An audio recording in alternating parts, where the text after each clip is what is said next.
வணக்கம். ஜெயா பிளஸ் செய்திகளுக்காக நிவேதா. விரிவான செய்திகளை பார்ப்பதற்கு முன்னதாக தலைப்புச் செய்திகளை பார்க்கலாம்.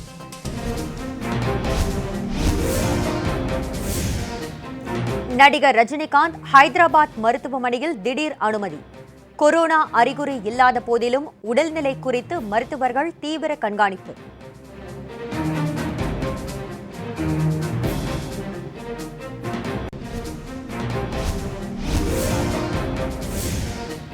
நான்கு மாநிலங்களில் அடுத்த வாரம் கொரோனா தடுப்பூசி ஒத்திகை.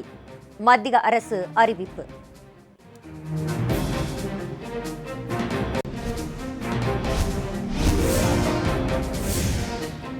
பிரிட்டனில் இருந்து சென்னை திரும்பிய 5 பேருக்கு கொரோனா தொற்று உறுதி. புதிய வகை கொரோனா தொற்று பரவலுக்கு மத்தியில் சுகாதாரத்துறை அறிவிப்பு.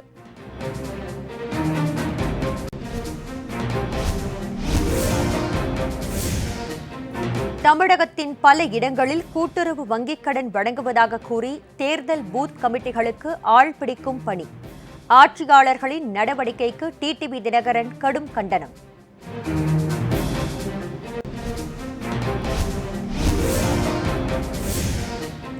நீதிமன்ற உத்தரவுகளை மதிக்காத IAS அதிகாரிகளின் பதவியை பறிக்க வேண்டும்.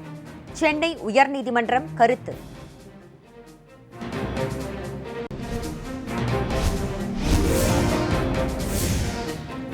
மறைந்த தமிழறிஞர் தோ. பரமசிவம் உடலுக்கு அம்மா மக்கள் முன்னேற்றக் கழகத்தினர் அஞ்சலி. பாளையங்கோட்டை அருகே இன்று மாலை உடல் தகனம்.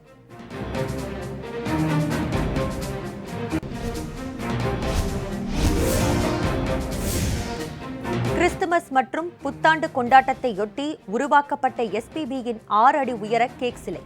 சேலத்தில் பார்வையாளர்கள் வியப்பு.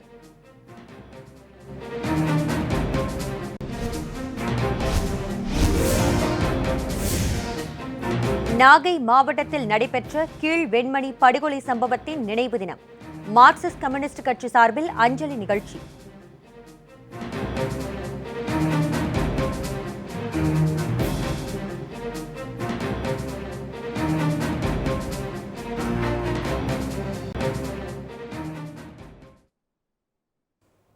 இனி விரிவான செய்திகளை பார்க்கலாம்.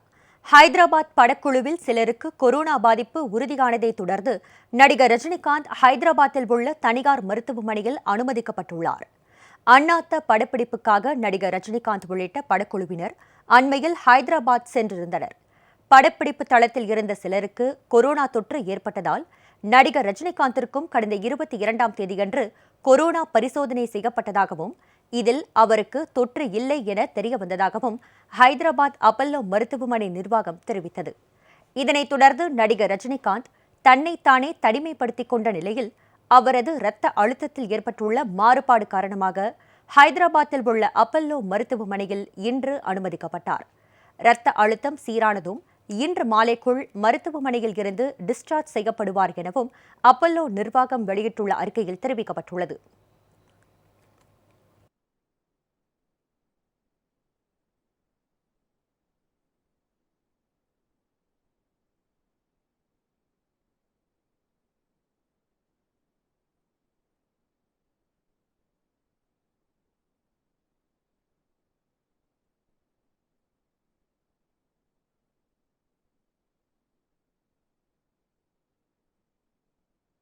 இந்தியாவில் கொரோனா தடுப்பூசி ஒத்திகை அடுத்த வாரம் தொடங்கும் என மத்திய அரசு தெரிவித்துள்ளது. கொரோனா தடுப்பூசி போடும் பணிகளுக்கான முன்னோட்ட நடவடிக்கை அடுத்த வாரம் தொடங்கும் என மத்திய அரசு அறிவித்துள்ளது. முன்னதாக ஆந்திரா, அசாம், குஜராத், பஞ்சாப் ஆகிய 4 மாநிலங்களில் தடுப்பூசி முன்னோட்ட நடவடிக்கைகள் நடைபெறுகிறது. இதில் கொரோனா தடுப்பு மருந்தை கொண்டு செல்வதற்கான வழிமுறைகள், தடுப்பூசி போடும் பணிகள் குறித்த ஒத்திகை நடைபெறும் என்றும் மத்திய அரசு தெரிவித்துள்ளது. தொடர்ந்து பொதுமக்களுக்கு கொரோனா தடுப்பூசி போடுவதற்காக மாவட்ட அளவில் 7000 பேருக்கு பயிற்சி வழங்கப்படவுள்ளது. பிரிட்டனில் இருந்து சென்னை திரும்பிய 5 பேருக்கு கொரோனா தொற்று உறுதி செய்யப்பட்டுள்ளதாக தமிழக சுகாதாரத்துறை தெரிவித்துள்ளது. உலகம் முழுவதும் கொரோனா அச்சுறுத்தல் தொடர்ந்து அதிகரித்து வரும் நிலையில் தற்போது இங்கிலாந்தில் புதிய வகை கொரோனா வைரஸ் பரவி வருகிறது. இதனால் அங்கிருந்து தாயகம் திரும்புவோர் தொடர்ந்து கண்காணிக்கப்பட்டு வருகின்றனர். இங்கிலாந்தில் இருந்து இதுவரை சென்னை திரும்பியவர்களில் 5 பேருக்கு கொரோனா தொற்று உறுதி செய்யப்பட்டிருப்பதாக சுகாதாரத்துறை செயலாளர் டாக்டர் ராதாகிருஷ்ணன் தெரிவித்துள்ளார். சென்னை கிண்டியில் உள்ள கிங்ஸ் நிறுவனத்தில் இதுகுறித்து செய்தியாளர்களுக்கு பேட்டியளித்த அவர், சம்பந்தப்பட்ட 5 பேரும் தொடர்ந்து கண்காணிப்பில் இருப்பதாகவும் பொதுமக்கள் இதுகுறித்து பதற்றமடைய வேண்டாம் என்றும் கூறினார். நேற்றே இரவு வரை, தட் இஸ் 12 மணி வரை ஒரு 440 சாம்பிளுக்கான ரிசல்ட் வந்துடுது, தினேஷ் உட்பட. ஸோ நமக்கு 5 பேர், தினேஷ் உட்பட 5 பேர் பாசிட்டிவ் இருக்காங்க. ஸோ மீதமுள்ள 782 ப்ராசஸில் இருக்குது. இந்த இரவுக்குள், இந்த டுடே ஈவினிங்குள்ளே அவங்களோட ரிசல்ட் வரும். மீதமுள்ள 1264 பேரை வந்து நாங்கள் வந்து ட்ரேஸ் பண்ணியாச்சு. பட் அவங்கக்கிட்ட படிப்படியாக சாம்பிள் எடுக்கிறோம். அந்த ஸ்கேலிங் மெத்தட்ஸில் சாம்பிள் எடுக்கிறோம். கூட்டுறவு வங்கிகளில் கடன் வழங்குவதாக கூறி பூத் கமிட்டிகளுக்கு ஆள் பிடிக்கும் ஆட்சியாளர்களுக்கு அம்மா மக்கள் முன்னேற்றக் கழக பொதுச் செயலாளர் திரு டிடிவி தினகரன் கடும் கண்டனம் தெரிவித்துள்ளார். கடன் உதவி வழங்குவதில் எந்தவிதமான முறைகேட்டுக்கும் அதிகாரிகள் இடமளிக்கக்கூடாது என்றும் அவர் வலியுறுத்தியுள்ளார். கழக பொதுச் செயலாளர் திரு டிடிவி தினகரன் இன்று வெளியிட்டுள்ள டுவிட்டர் பதிவில், தமிழகத்தின் பல ஊர்களில் கூட்டுறவு வங்கிகளில் கடன் வழங்குவதாக கூறி சட்டப்பேரவை தேர்தலுக்கான பூத் கமிட்டிகளுக்கு ஆள் பிடிக்கும் வேலைகளில் ஆட்சியாளர்கள் ஈடுபட்டிருப்பதாக செய்திகள் வருவதாகவும் இந்த நடவடிக்கை கண்டனத்திற்குரியது என்றும் குறிப்பிட்டுள்ளார். ஏற்கனவே நலிந்து கிடக்கும் கூட்டுறவு அமைப்புகளை மேலும் சீர்குலைக்கும் இந்த அதிகார துஷ்பிரயோகத்தை ஆளுங்கட்சியினர் உடனடியாக நிறுத்திட வேண்டும் எனவும் திரு டிடிவி தினகரன் கேட்டுக் கொண்டுள்ளார்.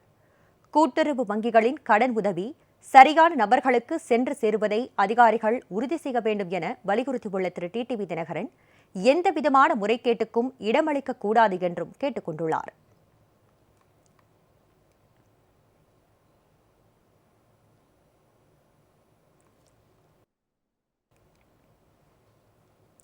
சென்னை கிண்டியில் உள்ள தனியார் விடுதியில் மத்திய அமைச்சர் திரு பிரகாஷ் ஜவடேகர் செய்தியாளர்களை சந்தித்து வருகிறார். அதன் நேரடி காட்சிகளை தற்போது பார்க்கலாம்.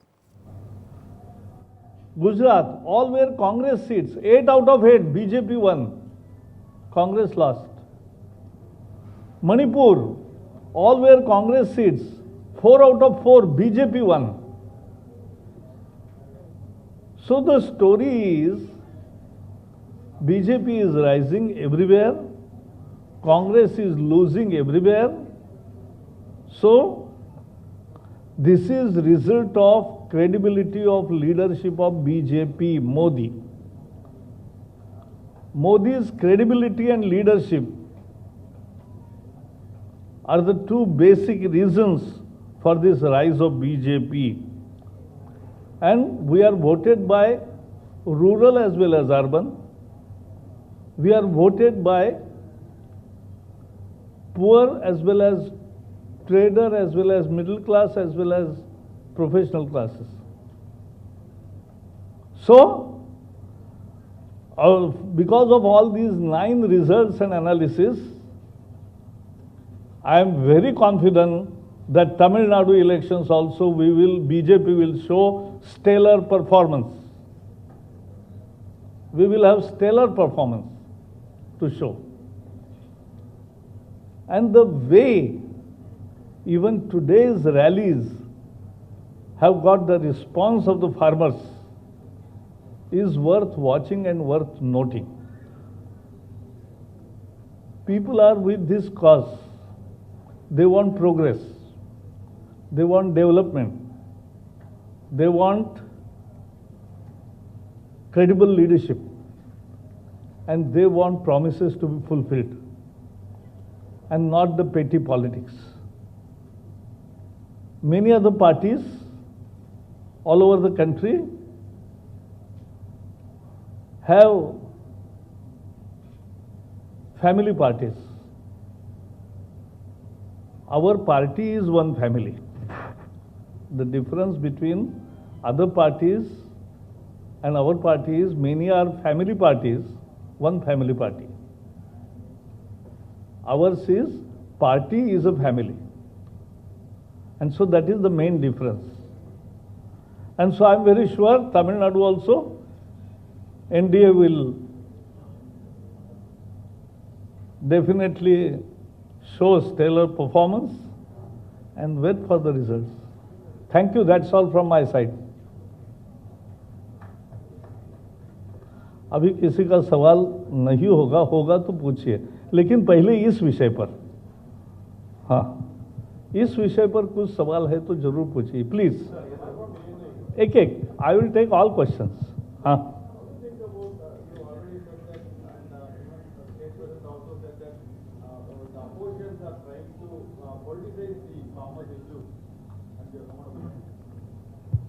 yeah, see, today Prime Minister has also spoken. I have also spoken to Chengalpattu and your representatives were there. But let me sum it up. See, Modi ji's government is the only government in which 6 years are devoted to farmers. What was the real demand of farmers all these 40 years? The real demand was remunerative prices. There was an issue of how to decide remunerative prices. M.S. Swaminathan gave the answer, cost plus 50%. He submitted his report in 6, but the DMK Congress combined in UPA did not accept his recommendations for 8 long years. Modi ji accepted it. And so MSP has risen phenomenally. Already, if you compare 4 years ago, abhi tak, till today, the farmers, if you take their income in last 4-5 years, it has already doubled where MSP is given. We have made very clear that MSP will stay. APMCs will stay. மத்திய அமைச்சர் பிரகாஷ் ஜவடேகர் தற்போது செய்தியாளர்களை சந்தித்து பேசினார். அப்போது பேசிய அவர் தமிழகத்தில் பாஜக அதிக இடங்களை கைப்பற்றும் என்று தெரிவித்தார். இது பற்றின மேலும் பல விவரங்களை பின்வரும் செய்திகளில் பார்க்கலாம். தொடர்ந்து மற்ற செய்திகளை பார்க்கலாம் ஒரு சிறிய இடைவெளிக்கு பிறகு. நீதிமன்ற உத்தரவுகளை துச்சமாக நினைத்து புறக்கணிக்கும் IAS அதிகாரிகளின் பதவியை பறிக்க வேண்டும் என்று சென்னை உயர்நீதிமன்றம் தெரிவித்துள்ளது. 1998ஆம் ஆண்டு தாம்பரம் நகராட்சி ஆணையராக பணியாற்றிய திரு பழனி என்பவர் எவ்வித டெண்டரும் கோராமல் 83,920 ரூபாய் மதிப்பிலான பல்வேறு பணிகளை மேற்கொண்டதாக கூறி அவருக்கு எதிராக குற்றம் சாட்டப்பட்டது. தொடர்ந்து நகராட்சி நிர்வாகத்துறை செயலாளர் அவருக்கு கட்டாய ஓய்வு அளித்தார். இதனை எதிர்த்து பழனி சென்னை உயர்நீதிமன்றத்தில் வழக்கு தொடர்ந்தார். இந்த வழக்கை விசாரித்த நீதிபதி திரு S. வைத்தியநாதன், நகராட்சி ஆணையராக இருந்த மனுதாரர் திரு பழனி தனது அதிகார வரம்பிற்கு உட்பட்டு தன் கடமையை செய்ததற்காக அவரை தண்டித்திருக்க கூடாது எனவும், நீதிமன்ற உத்தரவுகளை துச்சமாக நினைக்கும் அதிகாரிகளின் IAS பதவியை பறிக்க வேண்டும் எனவும் நீதிபதி தனது உத்தரவில் குறிப்பிட்டுள்ளார். நடிப்பதால் மட்டும் ஒரு நடிகரால் சிறந்த அரசியல்வாதி ஆகிவிட முடியாது என நாம் தமிழர் கட்சியின் ஒருங்கிணைப்பாளர் சீமான் விமர்சித்துள்ளார். சென்னையில் செய்தியாளர்களிடம் பேசிய அவர், நடிகர் ரஜினிகாந்த் மக்களின் எந்த பிரச்சினைகளுக்காக போராடினார் என கேள்வி எழுப்பினார். தேர்தல் சமயங்களில் மட்டும் திடீரென ரஜினியும் கமலும் வந்துள்ளதாக திரு சீமான் சாடினார். ஒரு நடிகர் நடிப்பது மட்டுமே நாடால தகுதி வந்துருது என்பதை நான் ஏற்கல. தியாகங்களை திரைக்கவர்ச்சியில் மூடுவதை நாங்கள் ஒருபோதும் ஒத்துக்கொள்ள முடியாது. சம்பந்தமில்லாத ஒருவரை கொண்டு வந்து தமிழனுக்கு ரோல் மாடலே இல்லை, மாதிரியே இல்லை, ரஜினி வரணும்னா இதெல்லாம் வெறுப்பாகமா ஆகாது. சொல்லுங்க, நீங்க சொல்லுங்க.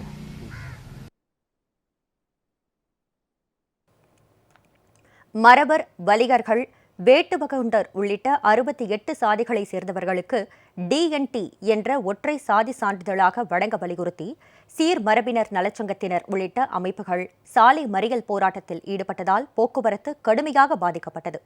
போராட்டத்தில் ஈடுபட்டவர்களில் 100க்கும் மேற்பட்டோர் கைது செய்யப்பட்டனர். 68 சாதிகளை சேர்ந்தவர்களுக்கு DNT, DNC என்ற அடிப்படையில் சாதி சான்றிதழ்கள் வழங்கப்பட்டு வருகின்றன. இந்த நிலையில் 68 சாதிகளை உள்ளடக்கியவர்களுக்கும் சீர்மரபினர் பழங்குடியினர் DNT என்ற சாதி சான்றிதழ் வழங்க வேண்டும். DNT மற்றும் NT சாதி கணக்கெடுப்பிற்கு மத்திய அரசு அறிவிப்பேற்கப்ப மாநில அரசு அதற்கான தனி அதிகாரியை நியமனம் செய்திட வேண்டும் என்ற கோரிக்கைகளை வலியுறுத்தி மதுரை செக்கானூரணியில் இன்று சாலை மறியல் போராட்டம் நடைபெற்றது. சீர்மரபினர் நலச்சங்கத்தினர் உள்ளிட்ட பல்வேறு அமைப்புகளைச் சேர்ந்த நூற்றுக்கணக்கானோர் தொடர் சாலை மறியல் போராட்டத்தில் ஈடுபட்டனர். இதனால் தேனி, திண்டுக்கல், கேரளா செல்லும் வாகனங்கள் கடும் போக்குவரத்து நெரிசலில் சிக்கின. தொடர்ந்து போராட்டக்காரர்களிடம் காவல்துறையினர் பேச்சுவார்த்தை நடத்தினர். தங்களது கோரிக்கைகளுக்கு அரசு செவிசாய்க்கும் வரை தொடர் சாலை மறியலில் ஈடுபடப் போவதாக சீர்மரபினர் நலச்சங்கத்தினர் உறுதிபட தெரிவித்தனர். இதற்கிடையே போராட்டத்தில் ஈடுபட்டவர்களில் 100க்கும் மேற்பட்டோர் கைது செய்யப்பட்டனர். தமிழ்நாடு முழுசும் ஒரே சாதி சான்றிதழ் டிஎன்டி வழங்கும். இரண்டாவது, இந்த 31/12க்குள் எடுக்க சொன்ன டிஎன்டி என்டி கணக்கெடுப்பை உடனடியாக எடுக்க தமிழக அரசு ஒரு டிபார்ட்மெண்ட்டை உத்தரவிட வேண்டும். இந்த 2 கோரிக்கை முடியாமல் நாங்கள் இங்கிருந்து எதிர்க்க மாட்டோம். இந்தியா ஆஸ்திரேலியா அணிகளுக்கு இடையேயான 2வது டெஸ்ட் கிரிக்கெட் மெல்பர்ன் நகரில் நாளை தொடங்குகிறது. இதில் விளையாடும் 11 பேர் கொண்ட இந்திய அணி இறுதி செய்யப்பட்டுள்ளது. 4 டெஸ்ட் கொண்ட இந்த தொடரின் முதல் போட்டி அடிலைடில் நடைபெற்றது. இதில் இந்தியா படுதோல்வியை சந்தித்தது. சொந்த விவகாரம் காரணமாக கேப்டன் விராட் கோலி நாடு திரும்பியதால் எஞ்சியுள்ள 3 போட்டிகளிலும் ரஹானே தலைமையில் இந்திய அணி விளையாடுகிறது. மேலும் கடந்த போட்டியில் விளையாடிய வேகப்பந்து வீச்சாளர் ஷமி காயம் காரணமாக விலகியுள்ளார். இதுபோன்ற பிரச்சினைகளுக்கு மத்தியில் இந்தியா 2வது டெஸ்டில் களமிறங்க உள்ளது. இதில் பங்கேற்கும் 11 பேர் கொண்ட இந்திய அணி இன்று அறிவிக்கப்பட்டுள்ளது. இதில் வேகப்பந்து வீச்சாளர் சிராஜ், தொடக்க வீரர் Shubman Gill, all rounder Jadeja, wicket keeper Rishabh Pant ஆகியோருக்கு வாய்ப்பு அளிக்கப்பட்டுள்ளது. மத்திய அரசின் திட்டப் பயன்கள் மேற்கு வங்க விவசாயிகளுக்கு சென்று சேர முதலமைச்சர் மம்தா பானர்ஜி அனுமதிக்கவில்லை என்று பிரதமர் திரு நரேந்திர மோடி குற்றம் சாட்டியுள்ளார். உழவர் உதவித்தொகை திட்டத்தின் கீழ் 9 கோடி விவசாயிகளுக்கு தலா 2000 ரூபாய் வீதம் 18,000 கோடி ரூபாயை பிரதமர் திரு நரேந்திர மோடி விடுவித்தார். அதன் பின்னர் உழவர் உதவித்தொகை, உழவர் கடன் அட்டை திட்டங்களில் பயன்பெற்றவர்களிடம் காணொலியில் அவர் கலந்துரையாடினார். அப்போது பேசிய பிரதமர் திரு மோடி, இடைத்தரகர் இல்லாமல், தரகு இல்லாமல் நேரடியாக விவசாயிகளுக்கு உதவித்தொகை வழங்கப்படுவதாகவும், மத்திய அரசு திட்டங்களை மேற்கு வங்க அரசு அனுமதிக்காததால் அவற்றின் பயன்களை அம்மாநில விவசாயிகளால் பெற முடியவில்லை என்றும் குற்றம் சாட்டினார். மம்தா பானர்ஜியின் கொள்கைகள் மேற்கு வங்கத்தை அடித்துவிட்டதாக குற்றம் சாட்டியுள்ள அவர், விவசாயிகளுக்கு எதிரான மம்தா பானர்ஜியின் நடவடிக்கைகள் தன்னை புண்படுத்தியுள்ளதாகவும், குறைந்தபட்ச ஆதரவு விலைக்கு எந்த பாதிப்பும் ஏற்படாது என்றும் பிரதமர் திரு மோடி உறுதியளித்தார்.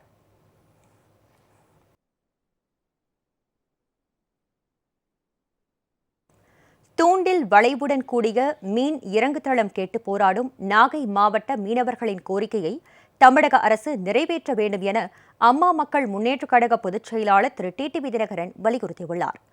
கழக பொதுச் செயலாளர் திரு டிடிவி தினகரன் வெளியிட்டுள்ள டுவிட்டர் பதிவில், நாகப்பட்டினம் மாவட்டம் நாகூர் சாமந்தான்பேட்டையில் தூண்டில் வளைவுடன் கூடிய மீன் இறங்குதளம் கேட்டு போராடி வரும் மீனவர்களின் கோரிக்கையை நிறைவேற்றித் தருவதற்கான நடவடிக்கைகளை தமிழக அரசு உடனடியாக மேற்கொள்ள வேண்டும் என வலியுறுத்தியுள்ளார். இதய தெய்வம் புரட்சித் தலைவி அம்மா மீனவர்களின் நலனுக்காக சாமந்தான்பேட்டையில் மீன் இறங்குதளம் அமைக்கப்படும் என சட்டப்பேரவையில் அறிவித்து 5 ஆண்டுகள் கடந்துவிட்ட பிறகு அம்மா பெயரால் ஆட்சி நடத்துவதாக வார்த்தைக்கு வார்த்தை கூறும் இவர்களுக்கு இந்த திட்டத்தை நிறைவேற்ற மனமில்லாமல் போனது ஏன் என்றும் திரு டிடிவி தினகரன் கேள்வி எழுப்பியுள்ளார். போராடும் மீனவர்களை அழைத்து பேசி தீர்வு காண முடியாமல் மீன்வளத்துறையின் அமைச்சர் அப்படியென்ன அதிமுக்கியமான வேலை பார்த்து கொண்டிருக்கிறார்? அம்மா திட்டங்களை, கொள்கைகளை எல்லாம் புறக்கணிக்கின்ற பழனிசாமி அரசின் செயல்பாடுகளை அனைத்து தரப்பினரும் கவனித்துக் கொண்டுதான் இருக்கிறார்கள். இனி மேலும் தமிழக மக்களையும் அம்மாவின் உண்மை தொண்டர்களையும் இவர்களால் ஏமாற்ற முடியாது என்றும் கழக பொதுச் செயலாளர் திரு டிடிவி தினகரன் தெரிவித்துள்ளார்.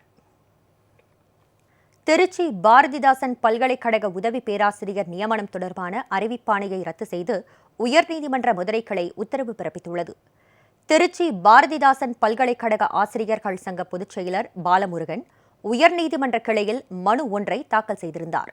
அந்த மனுவில் திருச்சி பாரதிதாசன் பல்கலைக்கழகத்தில் 54 உதவி பேராசிரியர்கள், இணை பேராசிரியர்கள் நியமனம் தொடர்பாக வெளியிடப்பட்ட அறிவிப்பாணையில் காலியிடம், இடஒதுக்கீடு பணியிடங்கள், பல்கலைக்கழக மானியக்குழு விதிமுறைகளை பின்பற்றாமல் மொத்த பணியிடத்திற்கும் ஒரே அறிவிப்பாணையை வெளியிடப்பட்டுள்ளதாக குறிப்பிட்டிருந்தார். எனவே இந்த அறிவிப்பாணையை ரத்து செய்து இடஒதுக்கீட்டு விதிகளை பின்பற்றி புதிய அறிவிப்பாணை வெளியிட்டு பணியிடங்களை நிரப்ப உத்தரவு பிறப்பிக்க வேண்டும் என மனுவில் கோரப்பட்டிருந்தது. இந்த மனு நீதிபதி திரு கிருஷ்ணன் ராமசாமி முன்பு விசாரணைக்கு வந்தபோது ஆசிரியர் பணியிடங்களை நிரப்புவது தொடர்பான பாரதிதாசன் பல்கலைக்கழகம் வெளியிட்ட அறிவிப்பாணை ரத்து செய்யப்படுவதாக உத்தரவிட்டார். விதிகளை பின்பற்றி முறையாக அறிவிப்பு வெளியிட்டு பணியிடங்களை நிரப்ப நடவடிக்கை மேற்கொள்ள வேண்டும் என நீதிபதி உத்தரவிட்டார்.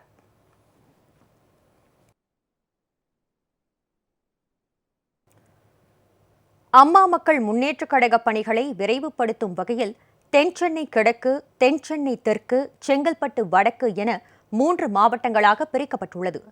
அம்மா மக்கள் முன்னேற்றக் கழக தலைமை கழகம் இன்று வெளியிட்டுள்ள அறிவிப்பில் தென்சென்னை தெற்கு மற்றும் செங்கல்பட்டு மாவட்ட கழக பணிகளை விரைவுபடுத்திடும் வகையில் தென்சென்னை கிழக்கு, தென்சென்னை தெற்கு எனவும் செங்கல்பட்டு வடக்கு எனவும் கழக அமைப்பு ரீதியாக பிரிக்கப்பட்டுள்ளதாக தெரிவிக்கப்பட்டுள்ளது. தென்சென்னை கிழக்கு மாவட்டத்தில் சோழிங்கநல்லூர் சட்டமன்ற தொகுதி மற்றும் வேளச்சேரி சட்டமன்ற தொகுதியையும் உள்ளடக்கி செயல்படும் என தெரிவிக்கப்பட்டுள்ளது. தென்சென்னை தெற்கு மாவட்டத்தில் சைதாப்பேட்டை சட்டமன்ற தொகுதி மற்றும் மயிலாப்பூர் சட்டமன்ற தொகுதியையும் உள்ளடக்கி செயல்படும் என தெரிவிக்கப்பட்டுள்ளது. செங்கல்பட்டு வடக்கு மாவட்டத்தில் தாம்பரம் சட்டமன்ற தொகுதி, பல்லாவரம் சட்டமன்ற தொகுதி மற்றும் ஆலந்தூர் சட்டமன்ற தொகுதியையும் உள்ளடக்கி செயல்படும் என தெரிவிக்கப்பட்டுள்ளது.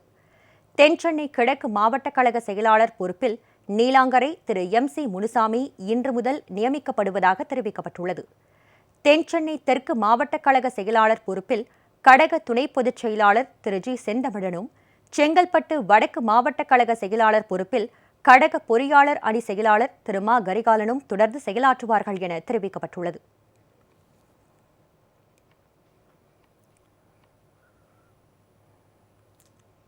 அம்மா மக்கள் முன்னேற்றக் கழக பணிகளை விரைவுபடுத்தும் வகையில் திருநெல்வேலி மாநகர் மாவட்டம் 2 மாவட்டங்களாக பிரிக்கப்பட்டுள்ளது என தலைமை கழகம் அறிவித்துள்ளது. அம்மா மக்கள் முன்னேற்றக் கழக தலைமை கழகம் வெளியிட்டுள்ள அறிவிப்பில் அம்மா மக்கள் முன்னேற்றக் கழக திருநெல்வேலி மாநகர் மாவட்ட கழக பணிகளை விரைவுபடுத்திடும் வகையில் திருநெல்வேலி மாநகர் வடக்கு மாவட்டம் மற்றும் திருநெல்வேலி மாநகர் தெற்கு மாவட்டம் என கழக அமைப்பு ரீதியாக 2 மாவட்டங்களாக பிரிக்கப்பட்டு செயல்படும் என தெரிவிக்கப்பட்டுள்ளது. திருநெல்வேலி மாநகர் வடக்கு மாவட்டத்தில் திருநெல்வேலி சட்டமன்ற தொகுதியும் சங்கரன்கோவில் சட்டமன்ற தொகுதியும் உள்ளடங்கி இருக்கும். திருநெல்வேலி மாநகர் தெற்கு மாவட்டத்தில் பாளையங்கோட்டை மற்றும் நாங்குநேரி சட்டமன்ற தொகுதிகள் உள்ளடங்கியிருக்கும் என தெரிவிக்கப்பட்டுள்ளது. திருநெல்வேலி மாநகர் தெற்கு மாவட்ட கழக செயலாளர் பொறுப்பில் திரு S பரமசிவ ஐயப்பனும், திருநெல்வேலி மாநகர் வடக்கு மாவட்ட கழக செயலாளர் பொறுப்பில் திரு மா சுரேஷ்குமாரும் நியமிக்கப்பட்டுள்ளதாக அறிவிக்கப்பட்டுள்ளது. புதிதாக நியமிக்கப்பட்டுள்ள மாவட்ட கழக செயலாளர்களுக்கு அம்மா மக்கள் முன்னேற்றக் கழகத்தினர் முழு ஒத்துழைப்பு நல்கிட வேண்டும் என்றும் கேட்டுக் கொள்ளப்பட்டுள்ளது.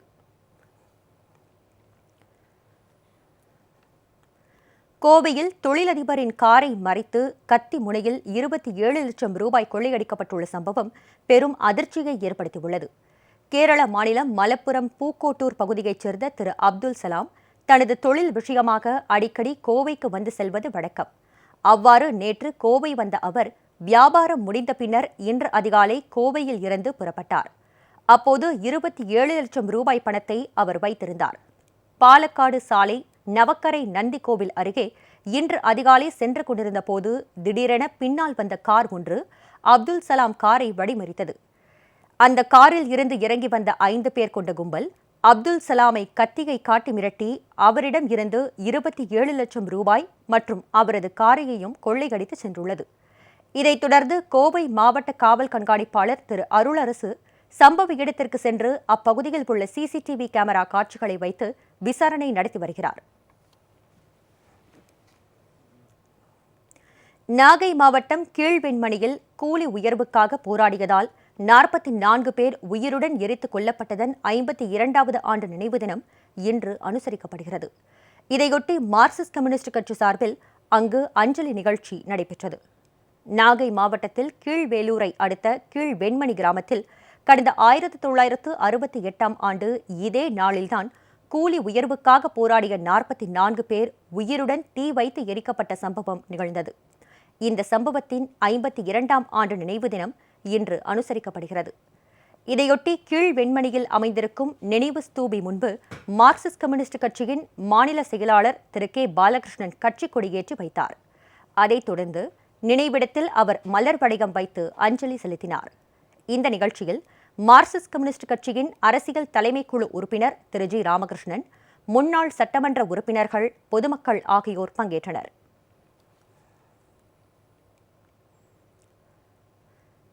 கிறிஸ்துமஸ் பண்டிகையையொட்டி சென்னை சாந்தோம் தேவாலயத்தில் கொரோனா அச்சம் காரணமாக குறைந்த அளவே பக்தர்கள் அனுமதிக்கப்பட்டனர். சென்னை சாந்தோம் தேவாலயத்தில் சிறப்பு வழிபாட்டிற்காக டோக்கன்கள் வழங்கப்பட்டு குறைந்த எண்ணிக்கையிலானவர்களே அனுமதிக்கப்பட்டனர்.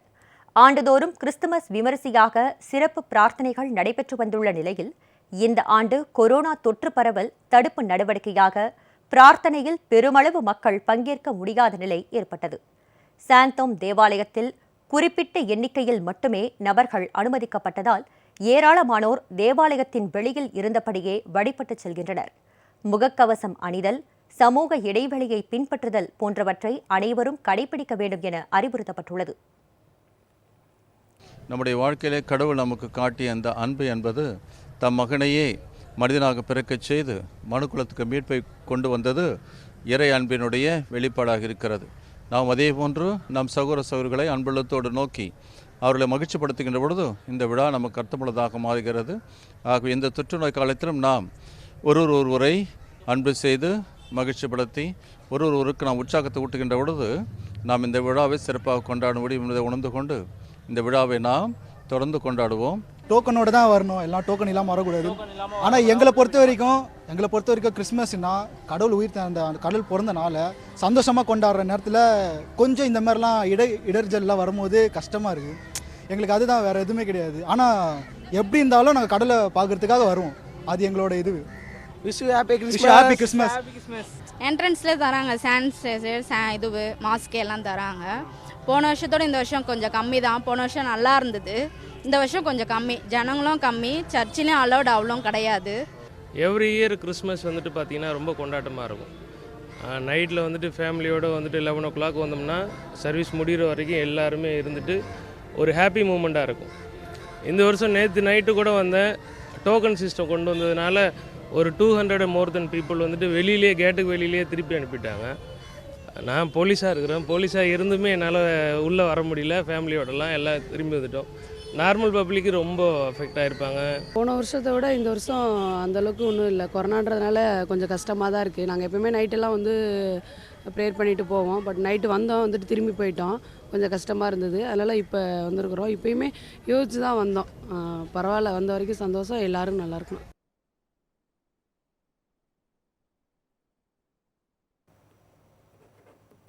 செய்திகள் நிறைவடைந்தன. அடுத்தடுத்த நிகழ்வுகளுக்கு தொடர்ந்து பாருங்கள் ஜெயா பிளஸ் செய்தி சேனலை.